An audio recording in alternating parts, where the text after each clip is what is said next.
Grand Rising, my people. Grand Rising.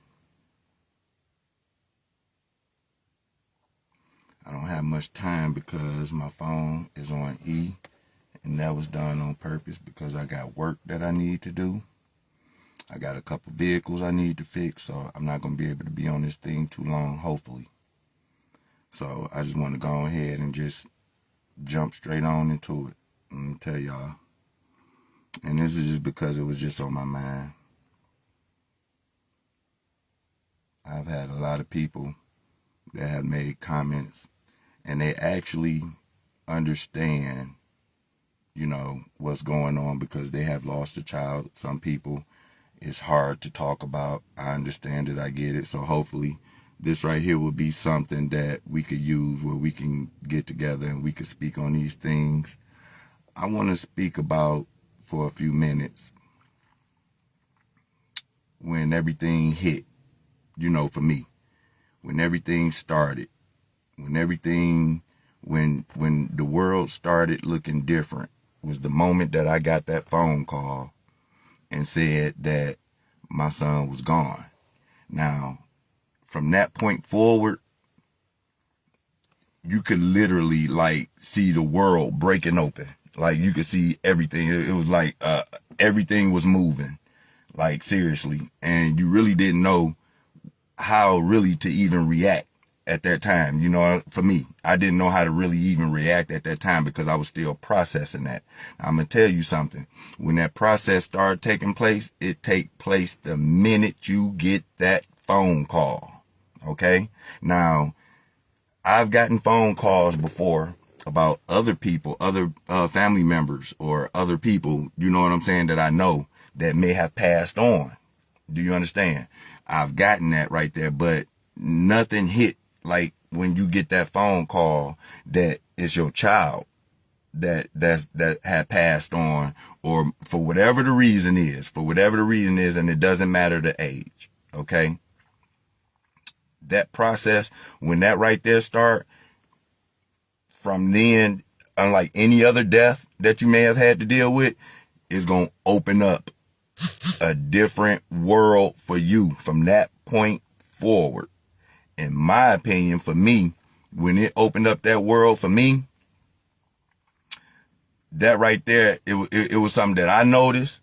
When it opened up that world for me, I did not drink anything. And that was just something that my spirit said. You know what I'm saying? This is the first 24 to 48 hours after he passed. You see what I'm saying? And I know it may have been a lot of people who may have thought that I would have been at home, just going out of it because, just drinking myself away and all this other stuff and all these different addictions that people typically revert to when they hear this stuff.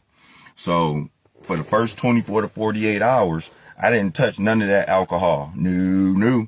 In fact, I ain't really had me a good drink until after everything was all done and over with. Okay? Because I knew that it was just going to be certain things that I had to deal with. It was going to be certain business that I need to take care of, and I need to be here. I can't be out there talking to these people with alcohol on your breath and you're not thinking right. And now, mind you, you the one that's responsible for getting the arrangements done. You see what I'm saying? So you still got to hold some type of composure up here. It's first 24 to 48 hours. But see, for me, my first 24 to 48 hours didn't start, when the very next day came. You know what I'm saying? It didn't start when the very next day came. My first 24 to 48 hours started for me when I didn't see my son come out that room the next day. Yeah. When I'm used to that boy getting up and coming up out that room the next day, that right there is what I'm talking about. When the process, when the real process started to kick in. Yeah, it's kicked in when you first got that message. Yeah, but it really started to kick in when that following day come around and you not getting that phone call that you would normally get. You not getting that high five that you normally get. You not getting that person coming up out the room at a certain time, going to the bathroom. You not getting that stuff right there. That's when that process right there, the process of them being gone You know what I'm saying? It just started to kick in. But for me, no matter even through all that right there, for me, even with me knowing that, I was still trying to process some things. You know, even with me knowing that, I was still trying to process some things. And so with me trying to process some things at that point, it was like him not coming out the room was not enough confirmation that this right here was real. It was enough to say, wait a minute, you know, it was enough to say that it was real, but it wasn't enough to say that I was ready to accept it. Let's say that. You see what I'm saying? I just wasn't ready to accept it at that point. And even right now, even as we speak, I don't really believe I fully accept that, because it's just too much. I don't really believe that I've fully accepted the fact that my son has crossed over to the other side. You know what I'm saying? Because when you can get in deep thought, and it can feel like they right there. You see what I'm saying? This right here was going on, like I said, the first 24, 48 hours. It can feel like they right there because you so used to them being there. It take time for you to process that they not there. That take time. I'm 9.5 months in. I'm still processing that. Do you understand me? I'm still processing that. You know what I'm saying? So I knew to try to stay as alert as I could. You're going to have a lot of company. You're going to have a lot of people. You're going to have a lot of phone calls. You're going to have your moments where you're going to have to break away, because you're going to get some phone calls is going to be more important than the others. You know what I'm saying? And I say, take these first 2, maybe 3 days and take them to yourself and get out whatever it is that you need to get out, because it's going to come down a point in time where you're going to have to take care of business. Okay. You're really going to have to get down and you're going to have to take care of business, and we're going to need you to be on your 1s and 2s. You know what I'm saying? And that's going to be tight. It's going to be tight, but you're going to need somebody right there that understand that if you're not strong enough to do it by yourself, somebody going to have to be an extra set of eyes for you. Somebody going to have to be an extra set of eyes for you, because I'm going to tell you something at this point. You probably ain't more than likely get no sleep. If you even close your eyes at all, you probably did for about a half hour, 45 minutes, hour and a half at best. I don't even think you probably even got that. And it's probably going to be like that for some time. You're going to lose your appetite. You ain't even going to have an appetite. You know what I'm saying? A whole bunch of stuff that people are going to be saying to you. You're going to hear them, but you ain't going to listen to it. You know what I'm saying? And it's not that you're not going to listen to it because you don't want to hear them. It's just that where your mind is right now, listen, where your mind at that point, can't nobody penetrate what's going on in your mind. You know, at that point, we talking about the first 24 to 48 hours later. Because see, this right here is the time where all your company, and it's a lot of people coming over, you might need that love. You might need that love. You might need that company. You really will. You know what I'm saying? Especially if it's genuine. If it's genuine, absolutely, you would need that right there. Because, and you also gonna need somebody that also see the things that you don't see. You know what I'm saying? See, I had that right there. That's why I said I had me a good support team. You're going to need you a really good support team. I'm telling you, because it from the first couple of days after the initial impact, you're going to have to do more. And I knew that this stuff right here was coming. I knew it was coming. I just didn't know how I would handle it. You know what I'm saying? And how I would deal with it. You know what I'm saying? So I'm telling y'all the way how I went by doing it anyway. And what I did, it don't work for everybody. This right here is not a one size fit all deal. You know what I'm saying? I just speak on it because that right there is just what I did, what I went through. But what I did and what I go, that's not a one size fit all. It take heart. It take a strong person. This right here, when you're going through stuff like that with your own child, is definitely not for the weak. And I've hit some weak points. You know what I'm saying? There's times where I still feel like I'm at a weak point. You know what I'm saying? Trying to gather things back together, man. When them first 24 to 48 hours, man, you start thinking about everything. You start thinking about when this child was born. You thought about that when they told you that that person was gone, that your child was gone. You thought about when they was born. You thought about when you brought them home. You started thinking about their birthdays, all type of stuff, man. Man, listen.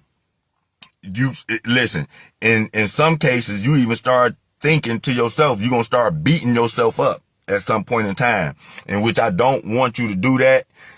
For me, I start beating myself up, and at times I kind of still do a little bit, but when I recognize it, I call it out. You know what I'm saying? When I recognize it, I call it out. But it's going to get to a point to where you're going to keep on questioning yourself on what kind of parent you were. You know what I'm saying? Because ain't none of this stuff gonna add up. Ain't none of this stuff gonna sound right. Ain't none of it something ain't right. That's just the bottom line, man. Something just ain't gonna feel right, in this process. And you gonna be the one that's trying to figure it out. Yeah, you're going to have people around that's talking. Yeah, it's going to be people that's going to pat you on the back and hug you, and they going to really genuinely be there. But in your mind, you in a totally different place. And guess what? It's a chance that you're going to stay there for a very long time. Even if you is responding to people, even if you is smiling, even if you is trying to keep yourself positive and everything, you know what I'm saying, for the sake of everybody else around you, because I'm going to let you know, you are going to be the one to hold the key to everybody else around you in terms of emotions and stuff like that. You know what I'm saying? So I tried to channel that for me. For what I did, the majority of the time, I tried to channel my emotions. I will say that.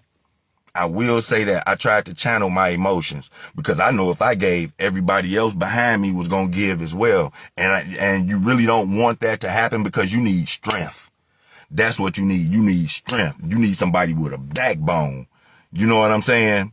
You need strength. And I'm not saying that you can't rely on your own strength, but you need strength, and you need solid people that you know is solid. Because I'm going to tell you, at this point in time right now, your eyes is wide open. Yeah, that's why I say don't drink nothing. So you could be able to comprehend and process not just what happened, but pay attention to the stuff that goes on around you. Because that's what I was doing my first 24 to 48 hours. It was a lot of stuff running through my mind, but I was also still paying attention to the stuff that goes on around you, because you regardless to how you think you might feel, that's still a vulnerable spot for you to be in at that time. You see what I'm saying? And like I said, get out whatever you need to get out in them first 24 to 48 hours, because when that 72 hour roll around here, when you start getting a phone call from the medical examiners telling them you need to come down here and identify, hey, I'm telling you, that's going to open up that wound again. Throughout this process, until you bury your child, okay, you're going to have a wound, a live wound, feel like that will never, ever stop bleeding. Period. You're going to have, that's what it's going to feel like, man. It's going to feel like every time you looking like you're about to stop the bleeding, something else come right back along, rip the Band-Aid off, and pull the scab a little bit harder and make it bleed a little bit more. You know what I mean? This right here, throughout the process, I'm talking about before you get to the service. So that's why I said you're going to have to be a really strong person. There's going to be a whole lot of thinking that you're going to have to do. And if you have to think and do that stuff to yourself, then be so. Do it. Please do it, because we're going to need you to be at your best. We're going to need you to be at your best. You see what I'm saying? So I was trying to be at my best when this stuff right here was going down. I was trying to be at my best, even though, and I was fighting through a lot too. Mentally, I was fighting through a lot, still fight through a lot now. You know what I'm saying? But like I was saying, your eyes, when you're going through this right here, your eyes is going to be so wide open, you're going to be able to see everything. Don't respond to everything. Pay attention. Take mental note. Try not to forget anything. Because I'm going to tell you, you're going to find out the good, the bad, the ugly. When you lose a kid, it unlocks something in you to where it allows you to see a whole lot of stuff that you probably wouldn't have seen on the normal, on a regular basis, you know what I'm saying, on a normal end. When you lose a child, it does something to you. This right here, hey, I have never lost a parent. I don't know what that right there feels like, but the parents, at some point in time, you expect to lose your parents before you. That's an unwritten rule, and it doesn't necessarily go abided by throughout natural life. It just doesn't work that way. But you expect that from your parents. You don't expect that from your child. You don't expect that somebody that you seen come inside this earth, that you brought inside this earth, that you was responsible for, you don't expect to see the day that not only did you bring them in, but you will have to put them down. You will have to bury them. You don't think that you will have to do that. You know what I'm saying? That is an unwritten rule, because see, we live by this thing that say, and I get it, I understand that, hey, no parent should have to bury their child. I get it. But there's no rules that says that. There's no rules that says that. You know what I'm saying? And we live as if that is the way that it's supposed to happen. So that right there is another thing that'll catch you off guard, because your kid is gone. You didn't expect that one. That one you didn't expect. You didn't see that coming.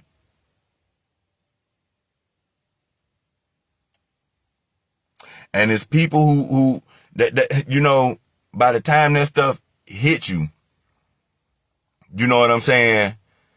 Like, it could be months later, by the time this stuff really hits you, that you just buried your child. It could be years later. It could be it could be weeks. You know what I'm saying? Get out what you need to get out. I'm not playing. I've done it at times, and like I said, I've been on a healing journey, trying to heal. For people that's going through this right here, man, subscribe to my channel at Hey Uncle Roni. I talk about this type of stuff on here. On my TikTok, I talk about this type of stuff, man. We got to talk about it. Hey, we got to talk about it. For me, because when you go to therapy, that's what they're going to do. They're going to talk about it. This is what they want you to do. They want you to come in and keep repeating the same thing over and over and over. And at that time, that was another thing. See, a lot of people, they would say, hey, did y'all go through therapy? Or grief counseling and stuff like that, because that may or may not help for some people. Now, I'm not saying listen, do whatever work for you. It's about you at this point. You. I cannot overemphasize that. At this point, it's about you. So you got to do whatever work for you, whatever eases the pain for you. You know what I'm saying? And you can't worry about how nobody else feel about that. You can't worry about it. You can't care about it. Okay? This right here is what got to take place, because for what you about to go through, and for what you about to experience, man, listen, it's going to be something like none other. You will never forget this stuff. You will never forget the paperwork that you about to go sign at the medical examiner's office. You ain't going to forget that. You ain't gonna forget the paperwork that you gotta sign when you go down there to that funeral home. You ain't gonna forget that paperwork that you gotta sign when you go down there to the burial grounds. Do you understand me? You ain't gonna forget all the steps that you had to take. I'm talking about burying your own child, man. That's what I'm talking about. And that right there is the stuff that's going to lock on to you and is going to stay with you. That just changed the type of person that you are. In many cases, it would change the type of person that you are. I don't know whether for the good or for the bad.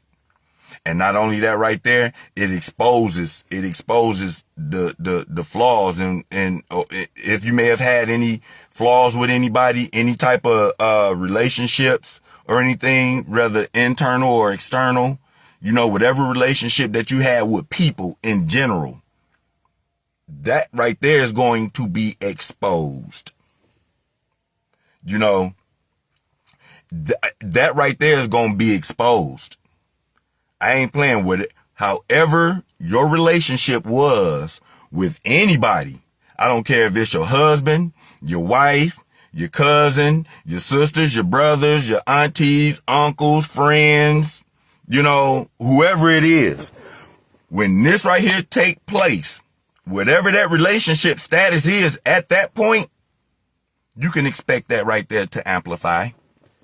Absolutely. You can expect that to amplify. Yeah, whatever it was. If we wasn't getting along, that's going to amplify. In some cases, man, losing a child, your relationship sometimes with certain people or even in your own household is right behind it. It's right behind it. Do you understand what I'm trying to tell you? Because that pain, like I said, it exposes everything. It exposes everything.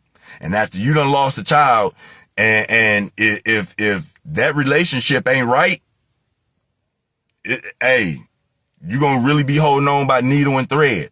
You might not make it through that relationship. I'm pretty sure that after losing a child, it done been some people that went on their own way. They done went their own way. People done lost a child because it wasn't nothing else to hold them together anymore. It wasn't nothing else to hold them together anymore. And then not even so much of that. Don't let you lose a child and the person that if you lost a child and you're not with the other half of that child, meaning the other parent, y'all aren't biologically together. So you lost a child, but you got a boyfriend or a girlfriend that's not the biological mother or father of that child. They not gonna understand what the type of pain that you're going through if they have not went through that. They not gonna understand it the way you gonna understand it. You see what I'm saying? They not gonna understand it. So now they gonna have to be really patient with you. You're gonna need somebody that's gonna stick in there and that's gonna be patient with you doing this right here, because they not feeling what you feeling. Yeah, that's their stepchild or whatever. That wasn't their kid. That wasn't their child. They can only feel so much. They can only feel so far. They help. Do they got your back? That's what's going to be exposed at this point. The person that you with, do they got your back? Are y'all going to be able to lean up against each other? Are y'all going to be able to hold each other up? You know what I'm saying? What about the other people on the outside? Do they got your back? Is they going to come and stand shoulder to shoulder with you for your genuine support to actually uplift you? Not just to say that I was there. Not just to throw it up in your face later on because you had a low point in your life. That's what I'm talking about. When this stuff right here strike you, when it hits you, you don't know what to think. And these people that's around you, they watching you. They watching your reaction. They watching how you take it. They watching how it's people that's around you that you're not even aware of. I'm telling you, because I wasn't aware of it either. I was just in my own world. But I'm telling you, everybody around you is watching you. And it's not their fault that they watching you. They can't help it. They can't help it. You know what I'm saying? Because they want to help you. They want to help you. You know what I'm saying? But in many cases, they don't know how. Some people don't know how. You know what I'm saying? And you don't know how to even react at times, for real.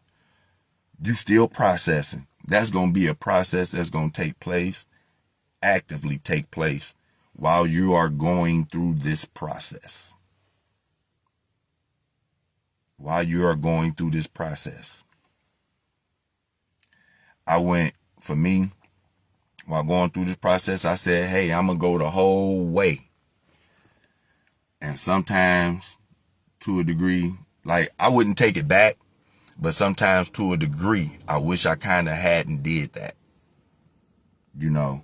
Because I went down there when I had to go identify this boy.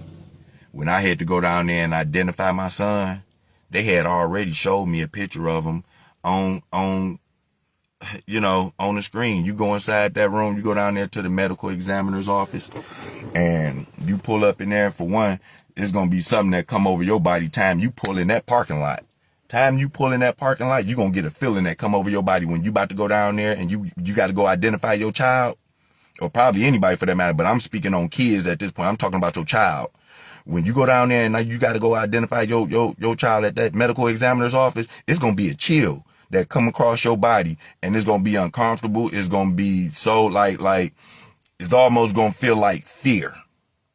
It's almost going to feel like fear. It's going to be kind of scary. I ain't going to lie, because you don't know what you about to go in there and look at. Now, you actually got to go in there and look at and identify this person. Now, mind you, in my case, I tried to identify the person before the medical examiner office called, to identify. That doesn't matter. You can identify that person at the hospital. You can identify that person at the scene. You can identify that person off a picture if you want to. Until you go down there to that medical examiner's office and go down there and look at that person again, they only going to give you a headshot from the neck up. When you go down there and you see that person right there, that's how you going to identify them. Just like that. From that point forward, you got to sign them off and everything that they have been identified and everything. Show your ID, whatever it is. And hey, now, guess what? What you just seen on that screen is about to stick with you. That's why I told you, them first 24 to 48 hours, you get out everything that you need to get out. Because I'm telling you, whatever you see on that screen, when you go down there and you visit, and go down there to identify your son or your daughter, that photo is going to stick with you. You're not going to forget it. Trust me. It's going to be hard to eat behind that. It's going to be hard to do anything behind that right there. And again, to each his or her own. I'm not here to tell you what to do. I didn't drink behind that because it would have been over with. I knew. I couldn't have drunk no alcohol. I could have not drunk no alcohol at that state right there after seeing that right there. Man, please. No freaking way. And that right there, I'm telling you, that's a feeling that no parent, nobody should have to actually feel. I don't know how you feel when you go down there and you have to identify somebody, but I know you're going to sign some paperwork. You're not going to forget that. You're going to keep all that stuff in your files. And I'm telling you, the identity of you, of who you were prior to this right here happening, the identity of who you were prior to this right here happening, that person that passed away with your child. I'm going to let you know that right now. You got a new person that you about to deal with internally. Yeah, that's right. You got a new person that you about to deal with. You got a new you that's being born right now. Yeah. I can guarantee you. It's a new person in you right now that's being born. Ain't nobody else gonna understand it like you gonna understand it. And I'm gonna tell you, when you know this right here, it's because you're gonna get a message. And this message right here is gonna be for your ears only. And I said it in a prior video previously, but the message that you're gonna get, I'm gonna tell you the message that you're gonna get. The message that you're going to get is gonna be designed for you and you only. Because when you go to say this and tell somebody else this message, you're not going to be able to get it out. It ain't going to be able to come out the way that it came to you. And if it did come out the way that it came to you, it's not going to come out with the same feeling that was attached when it came to you, because that message was just for you. So you're going to get a whole bunch of messages. This is what I'm trying to tell you. The first 24 to 48 hours, before you start going there and getting all them paperwork and all that, you're going to get a lot of messages. And they're going to come from here. And the message is going to be just for you. Nobody else. And you listen to those messages and you don't write those messages off. From this point forward, you are going to have to pay attention to everything around you. Okay, I know it's difficult. I know it's difficult. Trust me. I know firsthand. I don't know it all, but I know firsthand how difficult that can be. You understand what I'm saying? You're going to have to be alert because there's going to be certain things that you're going to have to think back on in order for it to make sense now. That's what I'm still doing. I'm literally working on that right now as I'm doing this live right now. I have to think back on some stuff to bring it forward to where I see it now, and then it lines up. Do you understand? It lines up. And I'm still trying to line up right now on how did this right here stuff happen? How did we get to this point? We know physically, yeah, but how do we get to this point? Because I'm telling you, man, it makes you really question your parent. It makes you question your parent. I'm talking about your parent, not your mom and your dad. I'm talking about you, your parenting, so to say. You know what I'm saying? And you may have not even did nothing wrong, but that's just, that's just what happens. I guess that's just a natural part of what happens, man, when stuff like this happen. You know what I'm saying? You lose your child, you almost feel defeated. I felt damn near defeated, man. Like, damn, you know, and it's really hard to smile behind that. It's hard to smile. It's hard to smile. It's hard to do anything. All that music and stuff that you used to listen to, I don't care how loud you listen to it. It ain't gonna outdo what you about to be listening to up here. And I don't care what you look at. It ain't gonna be enough comedy shows and none of that stuff to, man, listen. When I tell you this stuff is no joke and it's not for the weak, it's definitely not. And the person that's with you, you gonna find out how patient they are. Yeah. You about to find out the patience. If you with somebody at this point, you about to find out if they got patience or not to see how far they gonna go with this right here. You know what I mean? It's gonna be a lot of stuff that you're gonna have to look out for. I'm talking about in that relationship, in that marriage, in that workplace. You know what I'm saying? In any type of relationship that you may have with other people in general. It don't matter the status of the relationship. Whether it's your cousin or your aunt or your husband or your wife or whatever. It don't matter the status. If you share some type of relationship with that person, it's about to be exposed. Because I told you once before, this ain't for the weak. It's not for the weak. This right here is a chance. This right here, I looked at this right here as an opportunity. It's going to be a chance for you to address some things in your life that you really should address. This right here will sit you down and have you just rethinking everything all over again. And there's nothing off the table. Nothing off the table. Meaning that when you go back and you think about some of these things, you think about the good times and the bad times. And sometimes when you look at them bad times, you go back and you say, well, dang, could I have did something different? Sometimes you make you feel guilty about certain things. I go back to certain bad times. Hey, and when I say a bad time, meaning that I had to discipline. You go back to certain times where you had to discipline your child and you say, damn, you know, you look back at that right there now and it make you feel some type of way, even though you feel like it was for a better good, a greater good.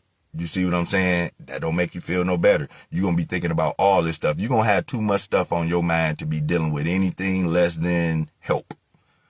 Anything less than patience.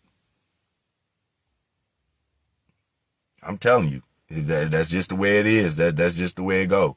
And so you don't really hurt yourself. Well, excuse me. So I didn't hurt myself. I didn't expect anything from anybody. That's right. I didn't expect anything from anybody. You see what I'm saying? Because at this point, you know, it was like, even though nobody did nothing, you really didn't know who to trust. You ain't know who had your best interests at heart. You see what I'm saying? You know who gonna take this right here moment and try to use it against you later on.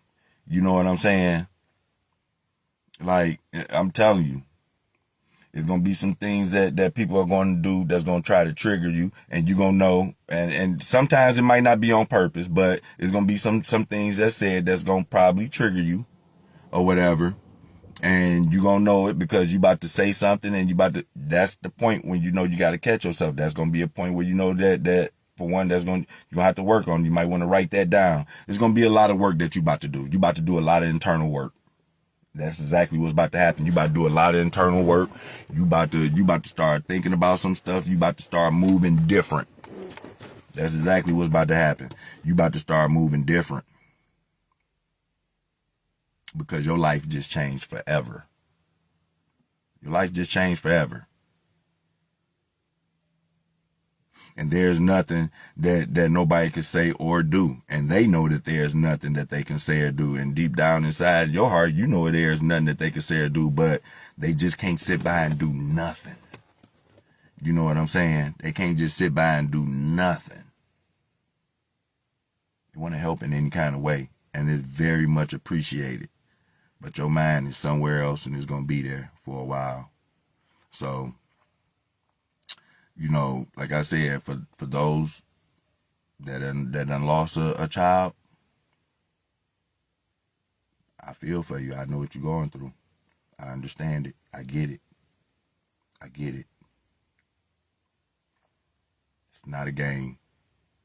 It's not that death hit different than any other death that you could probably think of. And again, like I said, I still got my parents, so but not even them have had to deal with this. So in some cases, maybe your parents don't even know how to help you. You see what I'm saying?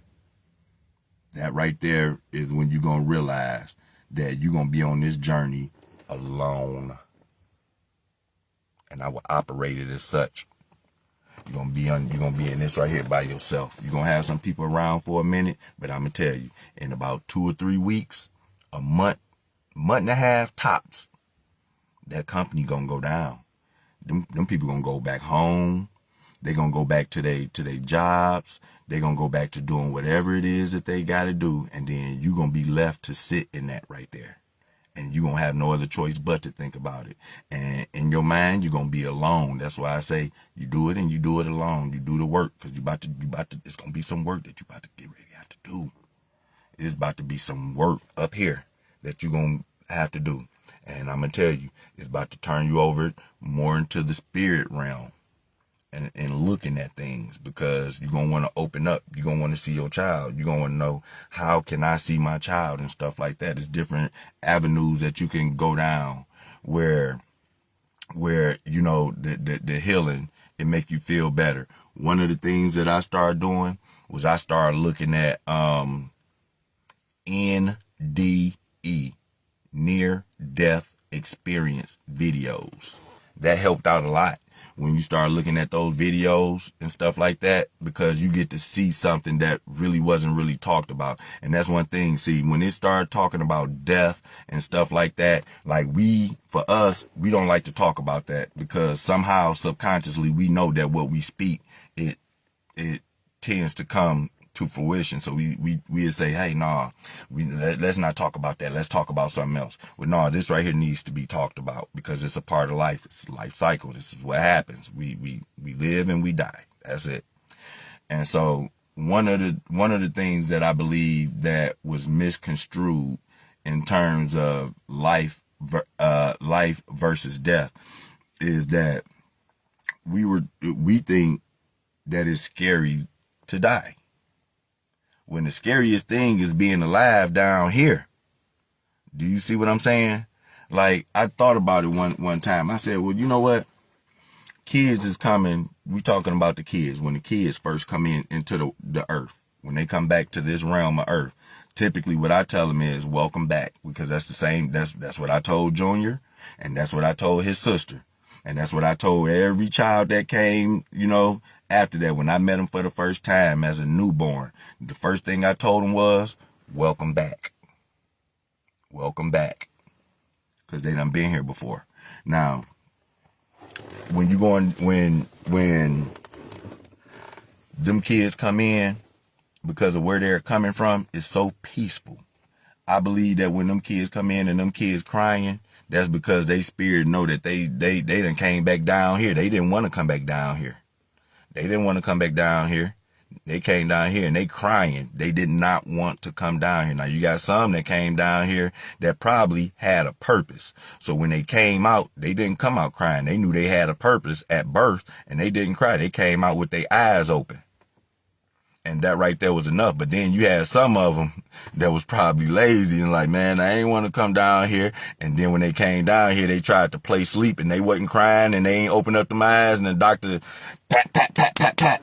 You know what I'm saying? The doctor got down on them and woke them up. And then they started crying and all this other stuff. Hey, come on, bring it up. So, but I believe that at birth, your spirit knows these things, man.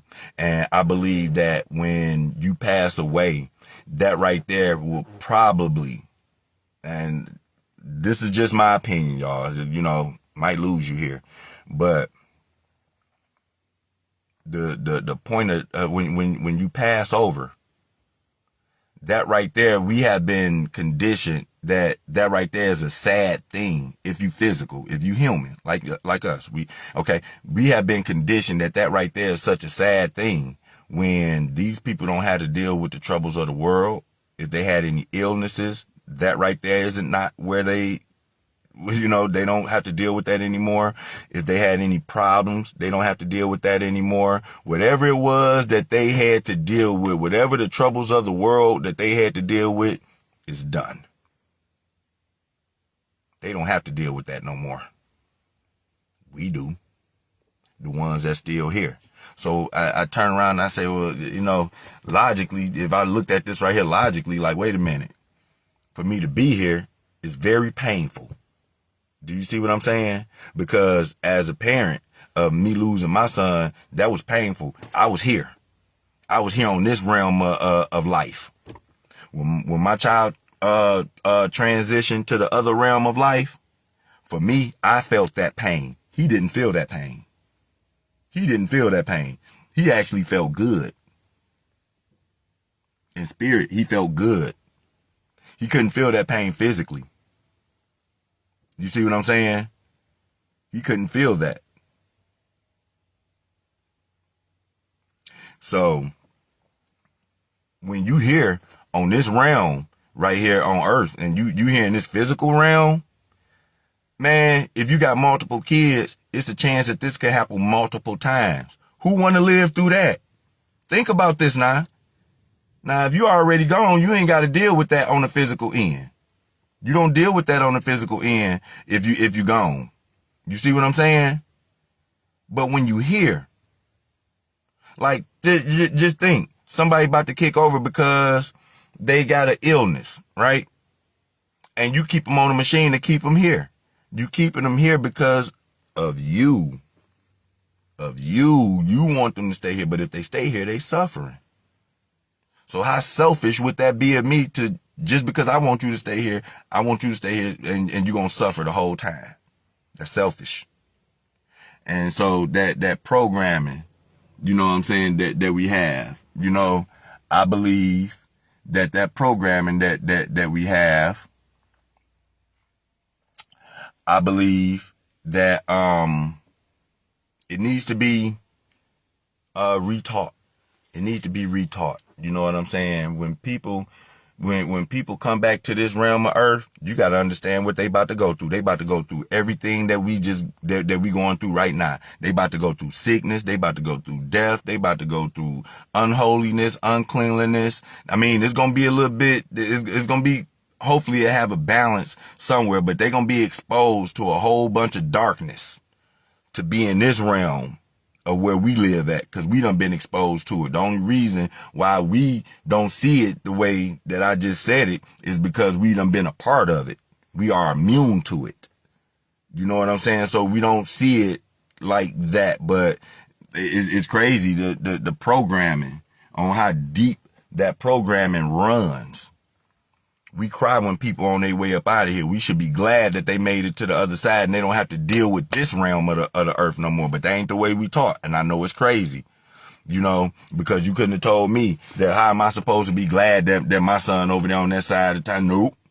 You couldn't have told me that. This stuff that I'm telling you now, you couldn't have told me that right there in the beginning when it happened. But after so long and you doing work, you know what I'm saying? You're going to have to do work. That's what I was trying to tell people. You're going to have to do the work that you about to do, the type of spiritual work that you're going to have to do after this right here is going to change your perspective slowly. Because mine slowly gets changed, but then I'm still not there. I ain't going to lie. I'm still not there. You know, I'm still working at my, I'm still working, you know, on my perspective on certain things, because you're going to realize that, you know, when you looking at this situation, sometimes you're going to have to use your discernment on if it's on a problem. If the problem is the problem, or is it the way that you look at the problem that's the problem? That right there is going to be a question that's going to stick around for a long time, and almost every move that you make. Is the problem the reason why I'm acting like this right here? Or is it the way that I'm looking at the problem is the reason why I'm acting like this right here? Do you see what I'm saying? Because you're going to have to use a lot of discernment in this right here. I'm telling you. And then, like I said, this right here only just going to add up. This right here is before the service. When you get down to the last 24 hours going into that service, you're going to get a different kind of feeling. Throughout this whole process, every move that you make, you're going to get a different feeling that comes attached with it. You got to go down there and sign them over at the funeral home. There's going to be a different attachment that come with that. You got to sign them over from the medical examiner's office. It's going to be a feeling that come with that. You got to sign them over at the if they decide to go to the burial grounds or get cremated. You're going to have to live with that right there. You see what I'm saying? Then that's when cremation, that right there, it becomes questionable at that point. Do you want cremation? Because now it's easy for people to say, yeah, I want to get a cremation and all that other stuff. But for me, when I thought about it, I said, nah, I don't think I want to send my son through that. You know, even though I knew he couldn't feel it, but who want to get their child burned up? You know, who want to do that? So I buried him. I buried him. You know, we you know, buried him, but I just didn't. And then you got to think about it, you know, for cremation and stuff like that. If anything happened to those ashes or anything, you know what I'm saying? Just people in general just being, you know, mean, you know, things could happen. You know, the ashes could be in a very sacred spot. Something can happen to that spot. So you just bury them, let everybody have access to come and, you know, see them. And I'm telling you, man, when it's over, it's over. That's just it. When it's over, it's over. But that's all I wanted to come and really tap in on today about. Hey Uncle Roni, my YouTube channel. Y'all go over there on my YouTube and y'all subscribe over there to the YouTube. I am going to start taking the truck apart and fixing on this other truck that I got over here.